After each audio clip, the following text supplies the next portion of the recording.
Hi.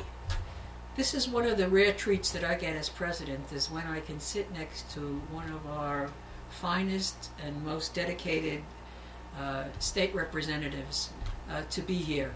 It's always important for us when our state senator, Senator Nan Rich, has the ability to come down and give us the input as to what went on in Tallahassee this year. And we know how hard and what kind of a fantastic state senator we have here in this district. And I am extraordinarily proud to sit next to her and to listen to some of the things that she has to report to us about this past legislative session and the future. So without much further ado, it is my honor to introduce you to the fabulous State Senator Nan Rich. Thank you so much. You're welcome. What a lovely introduction. Thank you, and I'm so glad. It's true. I appreciate that, and it's really good to be here. It's good to be out of Tallahassee, number one, and back home in my district with my constituents. But as you know, I have a special feeling about Hollybrook, and very active community. Really people care about what's going on, and I always held you up as an example after our terrible hurricane season a couple of years ago about the coordination and the way this community rallied around. So. And you saw the fruits of it today when you drove in, I'm sure. I certainly did. Certainly did. So again, it's good to be here. Well, it's great. But what kind of session did we have? We had a very difficult session, a very challenging session. The focus of the session was on the budget because of the downturn in the economy, the lack of revenue coming into the state. So we're faced with a huge shortfall in the budget. As a matter of fact, just to put it in its perspective, when we left a year ago, the budget was a $77 billion budget, and when we left for this fiscal year, 08-09, it's a $66 billion budget. So we went from 71.9, we went to 66.2. So it's over $5 billion cut to services, to education, to child welfare system, just, across the board. And I find it, it's difficult because the leadership was not willing, of the legislature, was not willing to really look at alternate sources of revenue. And by that, I don't mean increasing taxes on people that are having difficulty to begin with. We're talking about a state that has hundreds of tax loopholes to its current system. Right. And there were things that would have been really very sensible and that could have reduced or mitigated the pain that I think is going to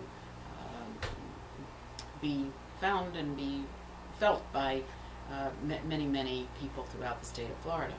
Just as an example, one of my colleagues had a bill on the Senate side, actually it was on the House side as well, to increase a tax on cigarettes.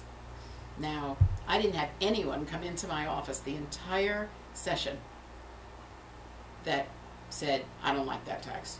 All they said to me was, that's a no-brainer. Why don't you do that? Sure. And if we had done that, the estimates were that by increasing the tax $1 a pack, we're 6th lowest in the nation right now on cigarette taxes. Wow. So if we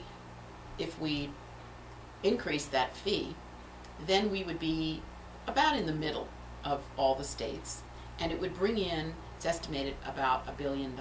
Wow. Now, $1 billion is what we cut out of Health and Human Services this year. So when you look at the cuts to our hospitals, to our nursing homes, to me, actually, that's probably the most egregious of the human service cuts, because we worked very hard. When I first got to the legislature in the first couple of years, we had a lot of problems with nursing homes, a lot of deaths, a lot of lawsuits, just, lack of quality of care. Right. And we passed a piece of legislation in 2001 that required staffing ratios to be 2.9 hours, staffing hours to be 2.9 hours a day. And as a result of that, as we implemented that, the citations reduced, the lawsuits reduced, Sure. deaths were reduced, and now we're cutting nursing homes reimbursement rates to nursing homes by about $165 million. And that is going to make it impossible for them to continue to implement that those staffing hours. So, you know, these are the kinds of things that are very painful. And the $1 billion cigarette tax And would have resolved that issue, would have helped that certainly issue. could have helped. You know, along with other issues, medically needy. For instance, that we have a very long waiting list in this state, and people probably aren't even aware. We have a waiting list of over 17,000 people for community care for the elderly. That is a way that we keep frail elderly in their homes, out of nursing homes. It's obviously much more cost effective to do that Sure. than to put someone into a nursing home. Sure. But we haven't increased that in 10 years, and we reduced funding to community care for the elderly this year. So, you know, these are the kinds of issues that really are painful for me as someone who kind of focuses on, you know, children, senior issues. Right. That's one of my committees: children, families, and elder affairs. So, and I really believe that next year, you know, things are not going to be much better because we still have a problem with the economy. We still have sales tax revenue that's not coming in because people aren't buying things and spending as much. And so these are issues we're going to have to face again next year. And I just think, you know, you can't, you're into the bone already. You just really can't cut more. We're going to have to look at some alternate sources, whether it's closing tax loopholes, doing a cigarette tax, something to help mitigate this. We find the difficulty in that the leadership of the Assembly and the House just doesn't recognize what the needs of the constituencies are, and what can you explain at all? What happens? Why they don't address these issues to us? Well, I think that there are two issues. Philosophically, we're different. I mean, you know, I'm a Democrat. Leadership is Republican, Okay. and I work very well with them on a lot of issues. But there's a philosophical difference, and about what government is there for and Yeah. who it's there to help. Yeah. And to me, you know, when I'm mentioning cuts like this or cuts to education, which we'll get into, Yeah. I mean, $2.3 billion cut to education, K to 12, and higher ed. Now, that's after you had a lot of the leadership, including the governor, saying that if the voters passed Amendment 1, Yeah. that education would be held harmless. Right. Well, education, I'm here to tell you, was not held harmless. $2.3 billion. Wow. That's why you're hearing your school districts right now.